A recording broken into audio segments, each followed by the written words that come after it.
Hi everyone, my name is Ratan Udayo and I'm a graduate student with Professor Chen Li at the Johns Hopkins University. This talk will be a review of our recent studies and how they have helped understand the physical principles of locomotor transitions in the potential energy landscape dominated regime. Before I begin, I'd like to acknowledge my colleagues Shihan and Yaching who have led some of the studies that are reviewed here. We have been envisioning to have robots to help us for different applications in our society, and we already have many robots that can move really well in lab, and some of them have even started becoming a part of our lives. For example, robotic vacuum and self-driving cars are on the verge of doing so. Now, when we look at how robots solve the problem of locomotion in complex environment, they usually do so by avoiding obstacles. Here's a video of a self-driving car moving in an urban environment.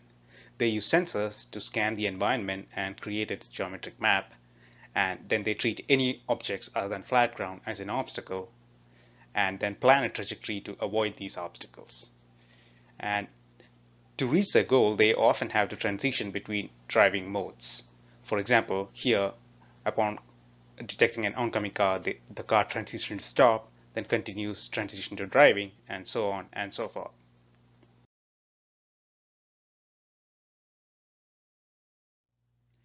Now, there are many critical applications where we want robots to not just avoid obstacles, but instead traverse them, as you can see in these examples here. And in order to do so, robots should also be able to make diverse locomotor transitions, shown as analogous to that shown in self-driving cars before. But when you look at how robots perform in these complex terrain, you can see that they don't move as well.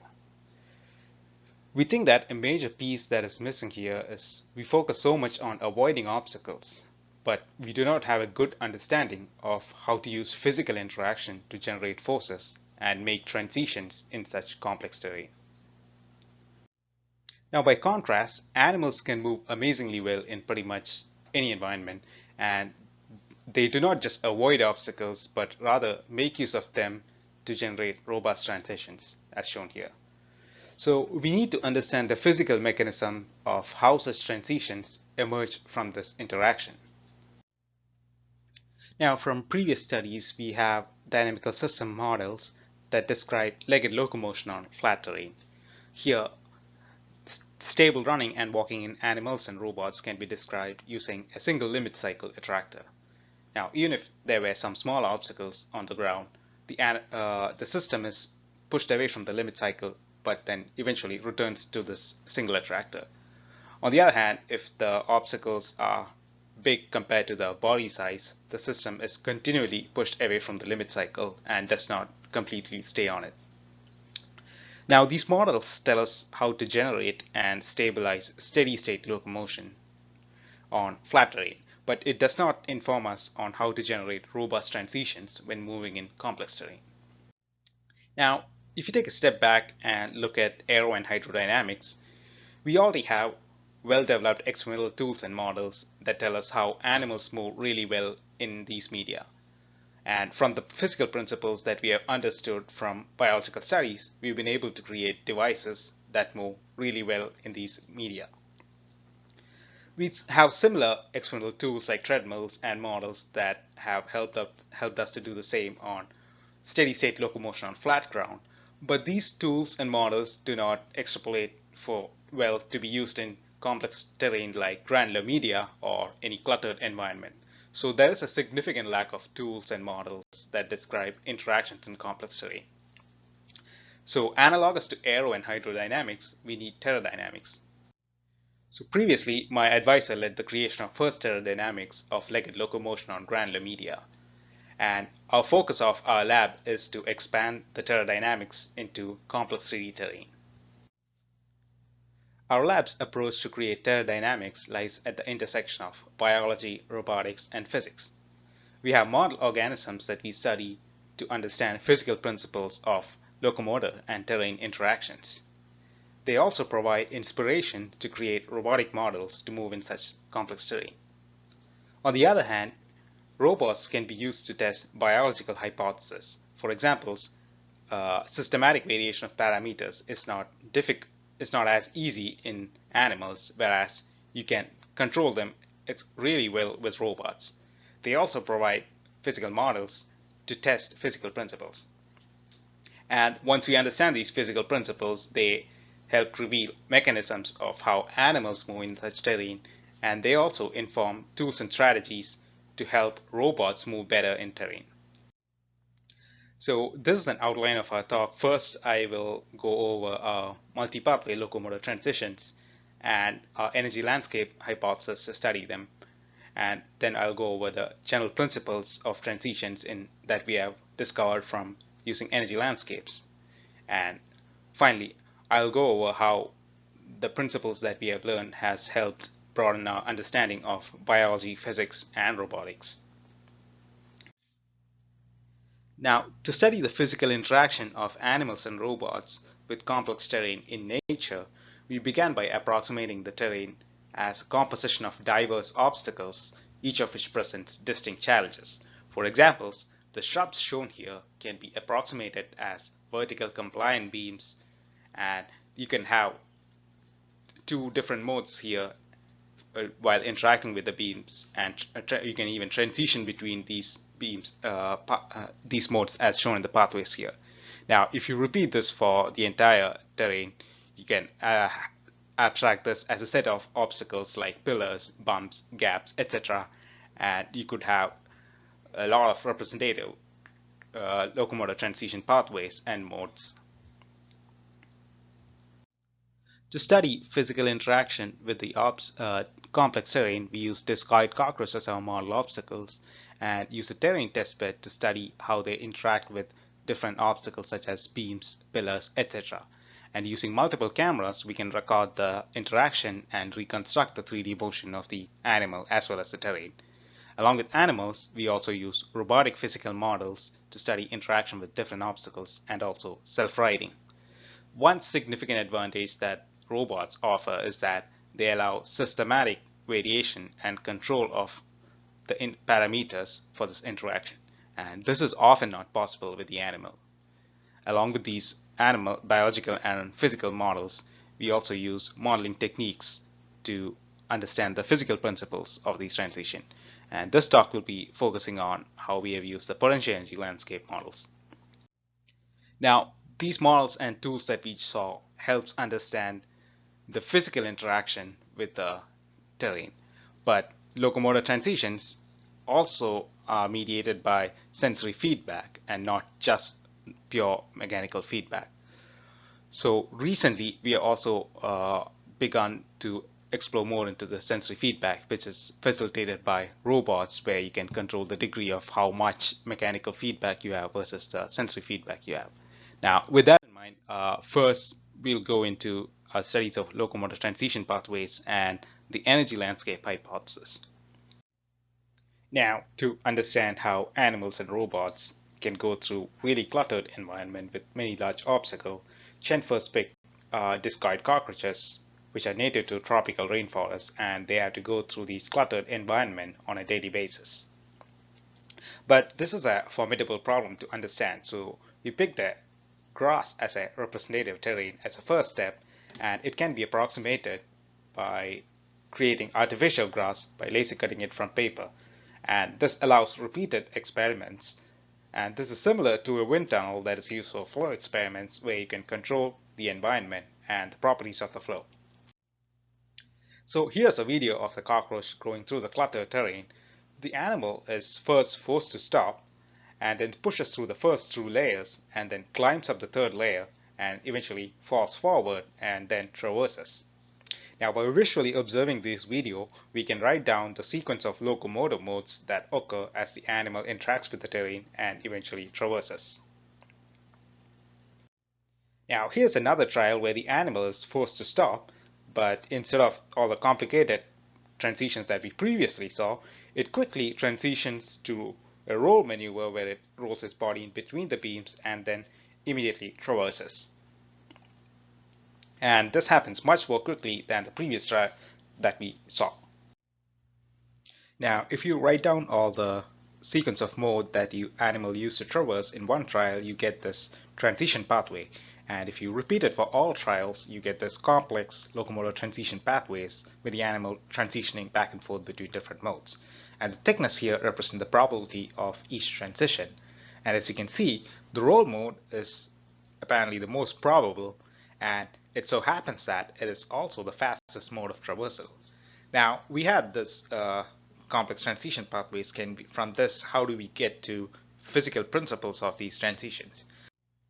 So at this point, we were greatly inspired by the use of free energy landscapes in protein folding transitions. So proteins fold from their unfolded state to their native state by transitioning between different intermediate states, and the different transitions have different probabilities. And if you look at this transition in a free energy landscape, you can see that the unfolded state is at a higher energy state, and while it goes and folds to its native state, it goes to a lower energy state, and in doing so, it overcomes this barrier. And over the years, using this free energy landscape approach, they've been able to predict the probabilities of these transition pathways. So we asked the question, if we had a potential energy landscape for our system, can we explain and also predict how these complex transition pathways, complex locomotor pathways would emerge during terrain interactions? But if you go to our previous system that we just saw, these complex, instead of looking at this really complex multi-pathway transitions, we picked a simpler system to begin to understand the physical principles. So we specifically looked at the transition from what we call the pitch mode to the roll mode. So in a later study, we modified the beams from a cantilever to a layer of rigid plates attached to the ground through torsional spring joints. So this helps better model the physical interaction of the animal with the beams. Now we can put tags on the animals and beams to track them and reconstruct this motion. And this is what we call the pitch mode, where the animal pushes through the beams, and when you push against the beam, the body pitches up from the restoring force of the beam, and the animal traverses forward by moving forward with that sustained body pitch. Now, instead of the pitch mode, the animal can also traverse by roll mode, where it initially tries to push through, but before it is able to push through fully, it transitions its body by rolling in between the gap, and it traverses in this roll mode. So we have a model system here for the pitch to roll transition. And to better understand this physical interaction, we came up with a simple model where we ignore all the complex dynamics and non-conservative forces. Here, by ignoring the legs and other degrees of freedom within the body, we approximate it as a rigid ellipsoid, and the beams are approximated as rigid plates attached to the ground through torsional spring joints. Now, for this simple system, if we ignore the non-conservative forces like friction, etc., and other complex dynamics, we can write down the potential energy as a function of body and beam gravitational energy and the beam elastic energy. So when the body is close enough to the beams and rotates, the beam should bend to accommodate certain orientations of the body. As a result, the potential energy is a function of not just body position, but also its orientation. Now, when the body is close enough to the beam, if you consider a cross-section cut of the potential energy and plot it as a function of plot it in the body pitch and roll space, you get this energy landscape as shown here. And as you can see, there are three distinct basins on this energy landscape. So here you have a basin centered around a finite pitch and zero roll. This corresponds to the body pitching up against the beam. Now, intuitively, if it were to pitch down or pitch up, its energy would increase, and as a result, you have this pitch basin centered around this local minima here. And you also have two additional minimas on either sides of the landscape, and these correspond. This is the roll basin, which corresponds to the body rolling in between the beams. And again, intuitively, if it were to roll anymore or pitch anymore, its energy would increase, and you have this roll basin centered here. Now, what appears to be happening is that when the animal transitions from pitch to roll mode, the system state on the landscape would go from the pitch basin to the roll basin. And to do so, on this landscape, it needs to overcome this transition energy barrier. Now, I want to emphasize that this model is from first principles, and there's no kind of fitting here. So again, going back to the free energy landscape and protein folding analogy, where the proteins go from high energy state to the low energy state by crossing barriers, we ask a question given the similarity. Can we use this potential energy landscape model to understand the locomotor transition pathways for the simple system? And more broadly, can we use this to understand how complex locomotor transition pathways emerge during terrain interactions? So again, going back to protein foldings on free energy landscape, the transitions across free energy barriers is facilitated by thermal energy fluctuations in proteins. However, these are microscopic near equilibrium systems, whereas an animal or robot is macroscopic and much far from equilibrium. So what would be the analog of the thermal fluctuation in this case, which would help facilitate overcoming this barrier? Now, if you go back and look at the animal, there's this significant kinetic energy fluctuation in the animal system when due to the oscillatory leg propulsion in the self-propulsion in the animal, and hence we hypothesize that the kinetic energy fluctuations that are comparable to this energy barrier on landscape would help make the transitions on the landscape.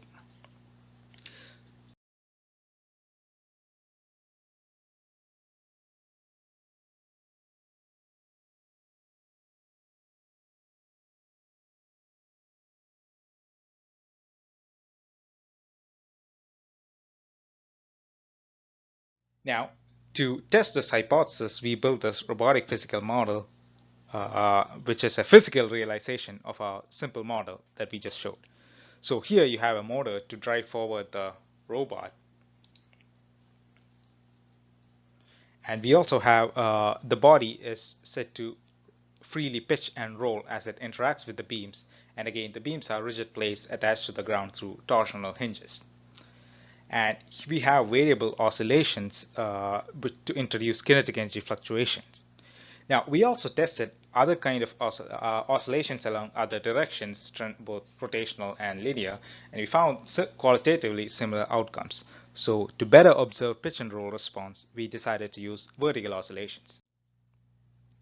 Now, with this simple physical system, we arrived at some general principles for locomotor transitions in legged locomotions. We'll go over it one by one. Now, here are two representative videos of the body traversing the beam obstacles. So one without oscillation and one with oscillation. So because the body is placed laterally symmetrical with respect to the beams, when it contacts the beam without oscillation, it pitches up and then continues moving forward by pushing down the beam and then by that sustained pitch, and then eventually traverses. Now, keeping everything else same, if you had oscillation, it initially pitches up, but then quickly rolls in between the beams and traverses. And by tracking the motion of the body and both the beams, we can reconstruct its 3D motion during the interaction. So, by measuring the body and beam mass and also the beam stiffness, we can now reconstruct the potential energy landscape of the system in the body pitch and body roll space. Now, when the system is far away from the beams, you get this bowl-shaped landscape. This is because the body is said to be bottom heavy, and when it's not interacting with the beams, it comes to rest in this horizontal position. So this bowl-shaped landscape is centered around this global minima, and again, it corresponds to the horizontal position of the body. Now, as the body moves forward and starts interacting with the beam, this global minima evolves to become a pitch local basin. And without oscillation, the body is attracted towards the pitch basin and is stuck in the basin. Now, when you have oscillations, the system state initially moves towards the pitch basin. Here, it moves initially to the pitch basin, but then quickly escapes and reaches the roll basin. So in both cases, the system state is attracted to the energy landscape basin, whether it is a pitch basin or a roll basin. So we have these general principles that we saw across different systems, that the system state is attached to the landscape basins, and also these transitions occur by crossing a barrier on the energy landscape. So now we systematically tested how changing the kinetic energy fluctuations will affect the transition. So at lower frequency of oscillation, kinetic energy fluctuations are small, and all trials are attracted to the pitch basin and cannot transition by overcoming the barriers. On the other hand, as you increase the kinetic energy fluctuations, more and more trials escape the pitch basin and reach the roll minima. So qualitatively, we see this trend happening where more kinetic energy fluctuation you have, more likely you are to make the transition. But to better compare, we also measured the potential energy barrier that needs to be overcome to make this transition, and then compared it to the kinetic energy fluctuation. Now, if you compare this particular landscape and the system trajectories on it, the system state can move along different directions on the landscape to make transitions. However, the energy barrier is smallest at the saddle separating the pitch basin and the roll basin, and here is the schematic of an energy of the saddle at one snapshot. But because the landscape evolves as the body moves forward, the location of the saddle changes, and the energy barrier separating the pitch and roll basin also changes. So here we have the function, here we have the energy barrier as a function of the body's forward position. Now, if you compare the average kinetic energy fluctuation, in this regime, the kinetic energy fluctuation is either higher or comparable to the energy barrier. So you would expect the transitions to happen in this for these forward positions. And indeed, so we went back and measured where the transitions happened. It did indeed happen within the region where the kinetic energy fluctuation was comparable to the energy barriers. And this gray bar here is the mean and standard deviation of where the transitions occurred, and it matches well with our hypothesis. So we wondered what would be the effect of changing the environment.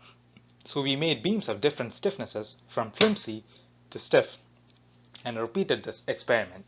And for the two high stiffness cases, we noticed that system transitions to roll basin, and again the transitions occur when the kinetic energy fluctuations are comparable to the energy barrier. Now intuitively this makes sense because at higher stiffness it is difficult to push down the beams, and it's easier for the body to just roll in between the beams. But as the stiffness becomes lower, it's much easier to push down the beams and just move forward. So it will be as if there was nothing there that is stopping you from going forward. As a result, you don't see any transitions at lower stiffnesses.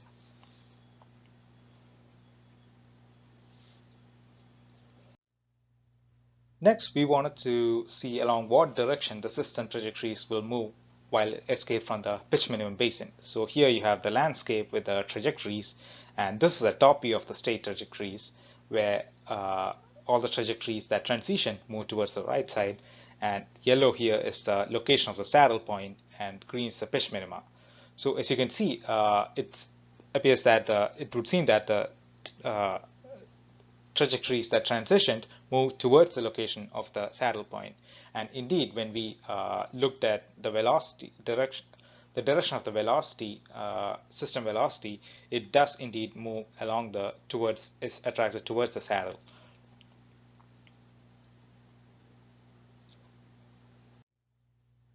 So we found that kinetic energy fluctuations help overcome potential energy barrier, and that the barrier crossing is more probable in the direction of the lower transition barriers. Now, the principles that we saw were found using the robotic physical system and would explain its interaction. But now coming back to the animal, where you have physical interaction as well as the sensory feedback, we wanted to see if the same general principles hold up. So we repeated the similar experiments as we did in the robotic system, and we found that we get qualitatively similar results with the landscape and by comparing the KE and potential energy barriers. But obviously, animals are much more complex than the robot and capable of high-level behaviors. And especially when you look at where the transitions happen, you can see that the transitions happen even when the kinetic energy fluctuation is much smaller than the barrier in some cases.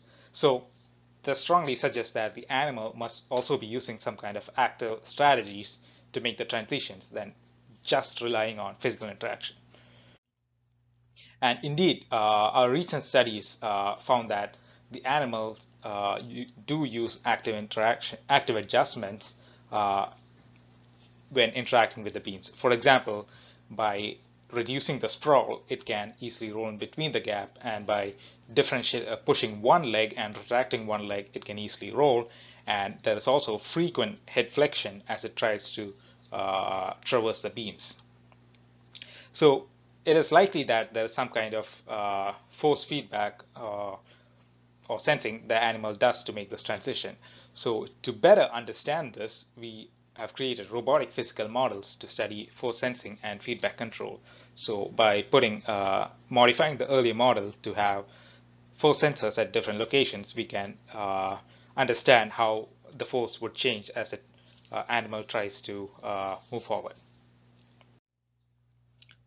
Now, despite these complexities in the animal with its active sensory adjustments, the simple physical principles that we derived using the robotic physical models have helped arrive at a suite of strategies that have helped to elicit, suppress, or avoid transitions on energy landscapes. For example, we previously saw that during beam traversal, you can transition from pitch to roll mode by using body oscillations. Now, we studied multiple obstacle traversal systems and also self-riding, and reconstructed the energy landscape for these interactions. And again, we found distinct traversal modes and transitions between them. And again, we can come up with similar strategies that would help facilitate or that would help elicit, suppress, or avoid these transitions on the energy landscape. We'll go over it one by one. Now, for example, let us consider the bump obstacle. So when interacting, the body can traverse by climbing on top of the bump, or it just gets deflected away from the bump. Suppose our aim is to increase the traversal performance by climbing. Then, from the landscape, we found that if the body were to approach the bump in a pitched up, head-on posture, it is easier for it to climb.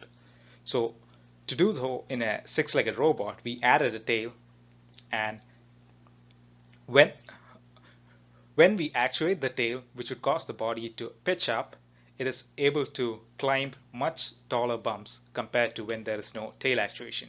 So you get like a 75% performance increase in this case.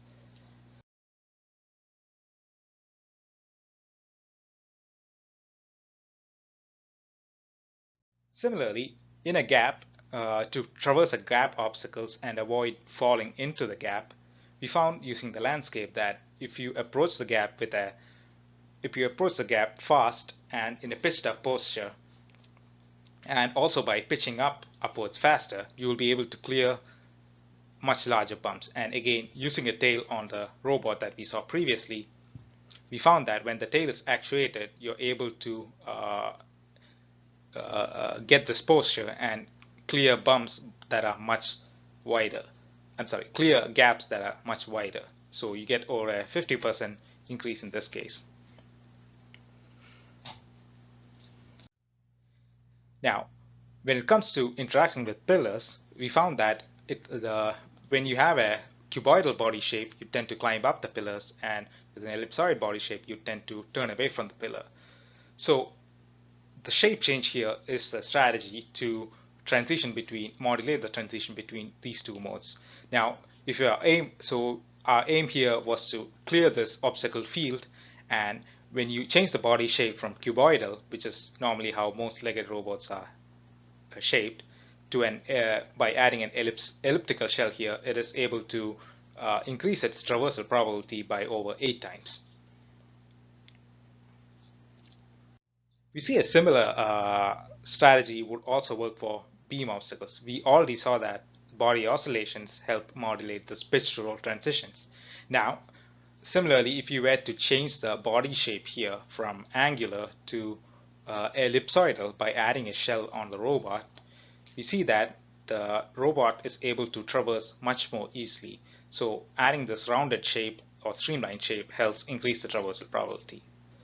In addition, for a legged robot, if it were to reduce the leg sprawl and use its legs differentially, that is, it will tuck its legs inwards and push one leg and retract one leg, it is able to easily fall into the gap instead of getting stuck like this. So this active adjustment enables traversal.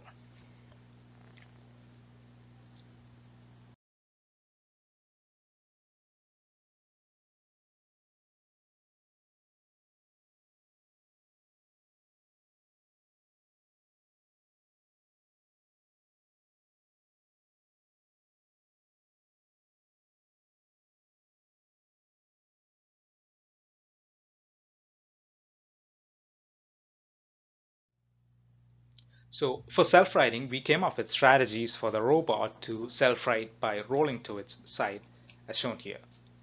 So by opening its wings and then oscillating its legs, the robot was able to self-right with much higher probability.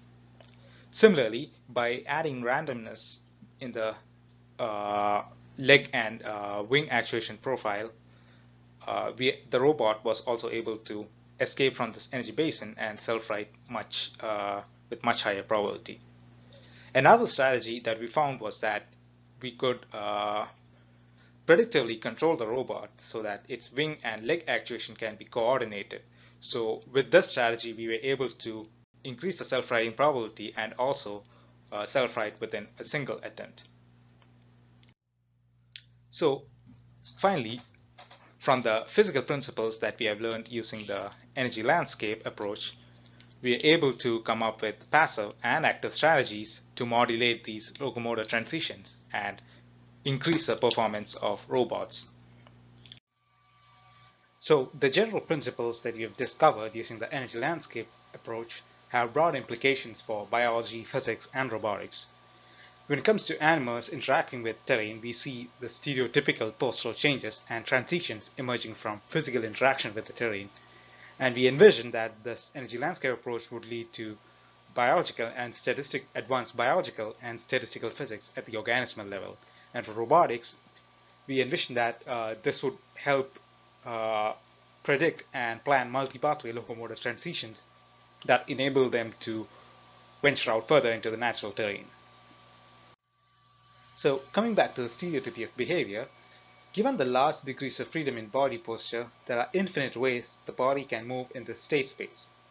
However, we see that for stereotypical movements that animal displays, its state only explores a subset of this high-dimensional space. Previous studies have looked at uh, how this high-dimensional space can be projected onto a low-dimensional behavioral space, and you can match the regions in the behavioral space to what the animal actually does, and then cluster them and cluster this behavioral space into distinct behaviors. For example, the fly resting or moving about or grooming, etc. One caveat here is that this works out really well in a featureless environment. However, it's in nature, animals such a featureless environment is a rarity. In fact, our studies have shown that. However, when it comes to natural terrain, the physical interaction with the terrain constrains the animal from doing certain behaviors or transitions, or it is limited to explore only certain part of its state space. For example, if you look at the schematics of locomotors modes shown for different obstacles and their trajectories on the landscape, we found that the measured trajectories follow these schematic trajectories shown here, and it did not significantly deviate from these schematics. So again, we believe that similar to how free energy landscapes have helped understand protein folding, our energy landscape approach is a means towards first principles understanding of this how behavior emerges from or is constrained by physical interaction. Now, coming back to the previous studies on complex terrain, we already saw that the limit cycle based the dynamical systems approach, where walking or running is modeled as a limit cycle, tells us how to generate and stabilize steady-state locomotion. However, when animals transition to other modes apart from walking or running, our landscapes have helped understand how the system is attracted to the attractive basins on the landscape. So our results suggest that along with these existing dynamical systems theory, our landscapes may be would help arrive at new dynamical systems theories, which should describe not just running or walking, but also obstacle interaction with the natural terrain. For example, in this beam traversal, which we have already looked at, initially the animal's running on a limit cycle, but once it starts interacting with the beam, it first goes to the pitch attractor and then could either traverse and resume its running or walking directly, or transition to a roll attractor and then resume walking. So currently we have studied interaction between interaction of the animal with just one obstacle. In future, we hope to expand this to a more realistic terrain which consists of multiple different obstacles, which would help us understand how multi-pathway transitions emerge on a potential energy landscape of more realistic terrain. So to better gain a physical understanding, we have started to apply Langevin equation to qualitatively show that such a predictive model is possible. We show that the system is strongly pulled into the landscape basin, which means the conservative forces play a dominant role and the system is attracted to the minima. But there are other non-conservative forces such as drag or random forces, which also affect how the system evolves on the landscape. But we do not yet know how the structure of these terms. So we can integrate this forward twice to simulate how the system evolves, and qualitatively it looks like the simulated system is qualitatively similar to the experimentally observed system. While this is not yet predictive, since we are assuming and fitting parameters, we are pursuing this to make this model more predictive. So just as how free energy landscape helped arrive at protein folding transitions, more predictive energy landscapes would help predict locomotor transition pathways for robots. And we envision that our study is the beginning of a statistical mechanics-like theory which will quantitatively predict global structures and emergent dynamics of locomotor transitions. This would complement traditional geometry-based planning approaches for obstacle avoidance and also make robust locomotor transitions when interacting with the complex terrain. In addition to legged locomotion studies, we are also looking at physical interaction during limbless locomotion in complex 3D terrain. One of our recent studies discovered that when traversing step-like obstacles, snakes use a partition gait by partitioning their body between a lateral undulation and a cantilevering gait. And this was made possible by a new method to accurately reconstruct the snake body, which offers significantly more accuracy than the existing B-spline based approach. And based on the understanding of physical principles developed from the animal, we used this new gait on a snake robot, which was able to traverse much faster. And by implementing the body compliance seen in snakes, it also improved roll stability.